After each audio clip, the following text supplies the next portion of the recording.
So normative stratification is, part of what we were just discussing when I talked about um, wanting to make sure that you have um, appropriate amounts of individuals who meet certain criteria in your normative group.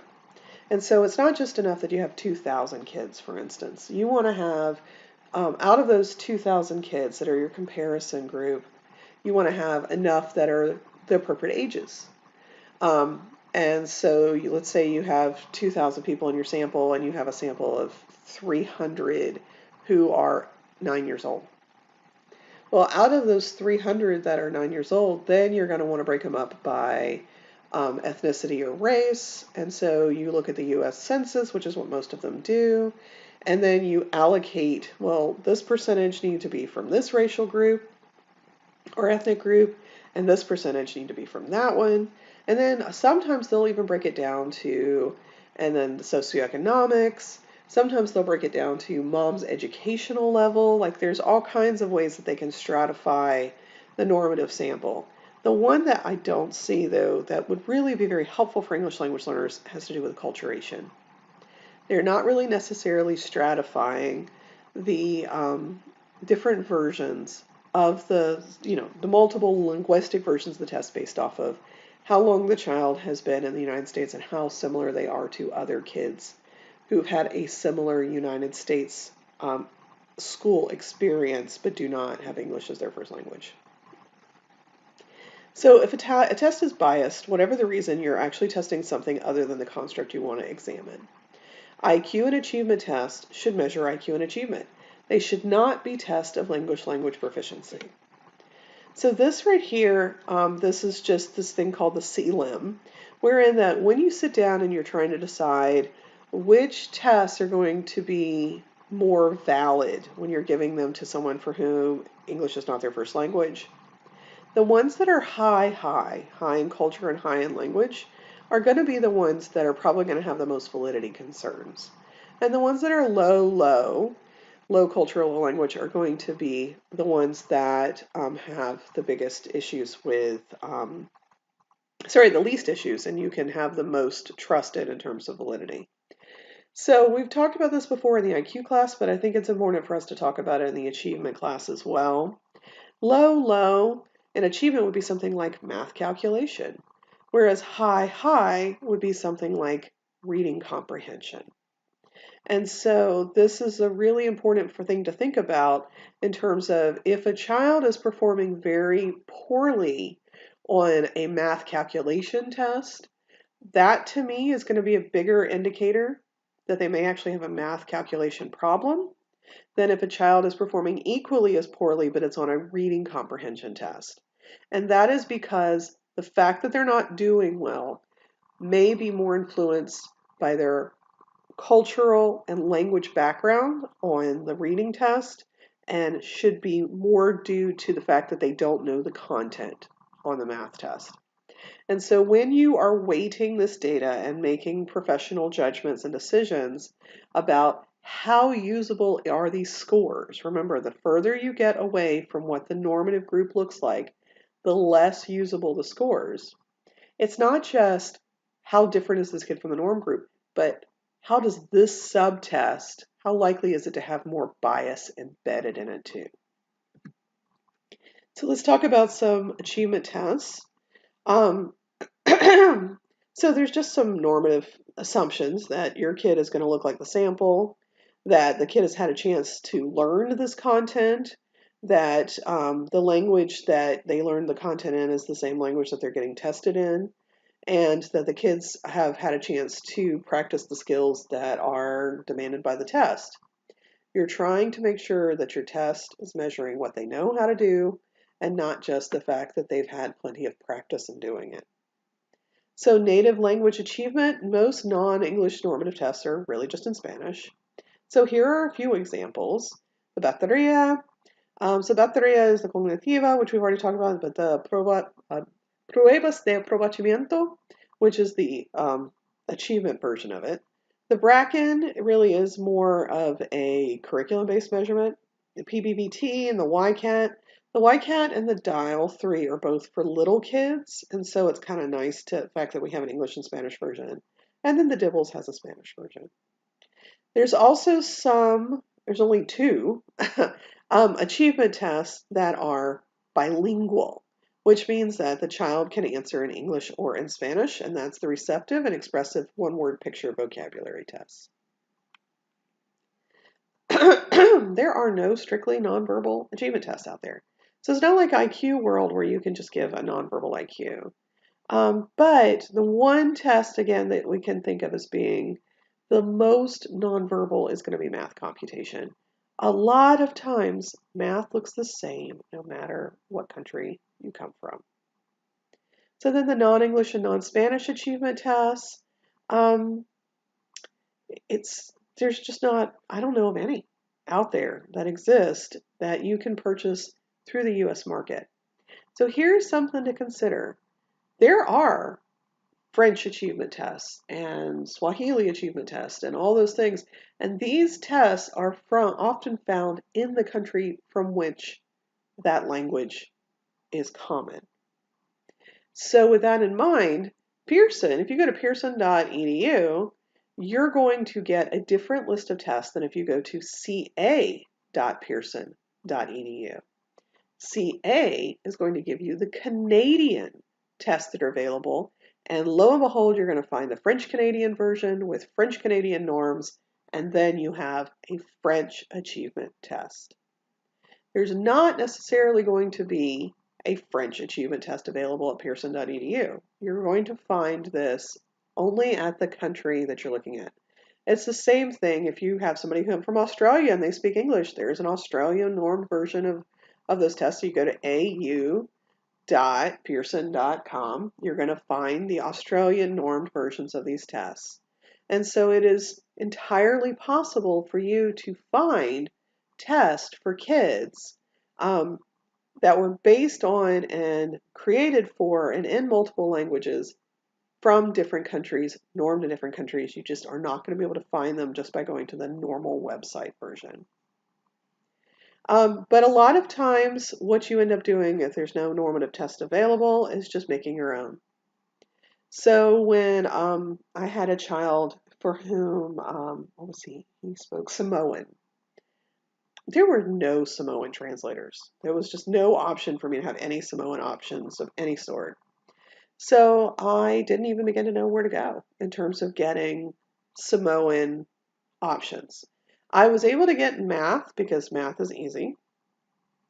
And then I went and I went to the Samoan governmental website. And for some reason they had a bunch of English documents and Samoan documents. They had the translations of each document up on their website.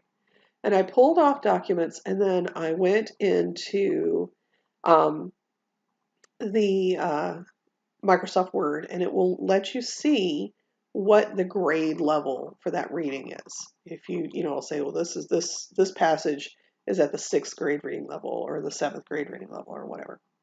And I found a passage that was at his current grade reading level, and I got the English portion of that passage and the Samoan portion of the passage. I had him read the English portion and answer some questions about it that I made. I had him read the Samoan portion, and while he was reading the English portion, I was able to indicate how many words he was able to get by the end and do like words per minute. I was able to do the same thing for the Samoan. I didn't know what he was reading, but I could follow along and figure out when the last word was he read that minute. And then I was able to get reading comprehension data on both languages by asking questions for what he read in Samoan.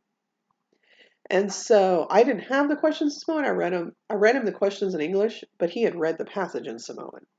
So all put together, I was able to build a curriculum-based measurement for him that allowed me to have math calc, reading fluency, and reading comprehension in English and in Samoan. And I didn't speak Samoan even a little bit. So, this is one of those things, though, that if I'm going to take that particular test that I made up for him that day, I mean, it was helpful, it was useful, it gave us additional information, but it is not the most weighted, hefty thing to find out. I would much want to take it with other things like parent and teacher interviews, class observations, interviews with him, that kind of thing. Um, Luckily, in his situation, what I found was that he was doing just fine in those areas, so I was able to document that. If he'd had a deficit in those areas, though, I would have really struggled because then I would have had to figure out, okay, now what? How do I get diagnostic level data on him? So here's just some facts to review. So the standards for testing individuals with diverse language background. You want to make sure that whatever you're doing reduces threats to reliability and validity. You have to give the language proficiency testing before you actually start any kind of test administration. You have to get language proficiency data in English and in their other language or languages. And then any kind of modification that you make to the test that is different than what the publisher did, you need to make sure that you indicate that on any kind of psych report. And then when you are deciding whether or not you're going to give a test, you need to look into the technical manual to make sure that you have all the information that you need concerning the normative group and how this test was translated. You're going to want to talk about any reliability and validity data or consider it because they should have reliability and validity data for the English version of the test and then again for the other language. It's not sufficient for you to say, well, it was reliable, the test scores were reliable in English, and so I'm going to assume that they're also reliable. No, they should have both, so you're going to have to look those up in the technical manual. And then if the test is in another language, you're still the holder of the protocol, but you're going to have an interpreter there. That person should be fluent in both English and the other language, should have some experience with translating. You should have done some teaching of them about the process of administering a test. And so all of that needs to have been done and considered before you start. So within RTI, there are assessment tools to use for English language learners. Part of what we're wanting to do is measure the response to intervention. So we want to look at CBMs, curriculum-based measurements. This is how well that they have, that the instrument measures what we're actually saying that the child should know. When you're considering, for instance, what language to give the CBM to, it needs to be the language of instruction. So if the child was taught and given an intervention in English, you should be giving them an English CBM. If they were taught or given the intervention in a different language, then the language needs to be in a CBM. You need to consider for CBMs any kind of known or sensory impairment. If the child has vision problems, you may have to make the CBM larger. Or if they have some sort of hearing problems, then you're going to want to make sure that you find tests that are not orally language heavy.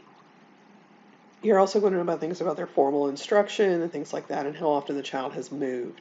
Because a lot of times migrant children will move 3 or 4 times a year.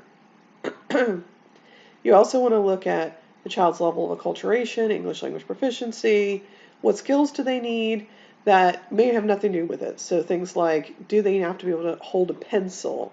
And, but that's important for you to consider when you're thinking about how that translates into how they end up using the pencil. And experiences outside of school setting that support or detract from academic success. Is this a child whose parents have him in a bunch of extra tutoring, or he's taking, extra language classes outside of school, or whatever? You need to consider those things as well. There are some Spanish CBMs that exist. The Brigance and the Dibbles have Spanish versions. Remember, these are not bilingual. They're just completely in Spanish. So it's nice, they're available to you, but there's really no point in giving them unless the instruction for the child was also in Spanish. So what about non-English, non-Spanish? Well, we just talked about the ones that I talked about in terms of the child from Samoa. Sometimes you just kind of have to make your own.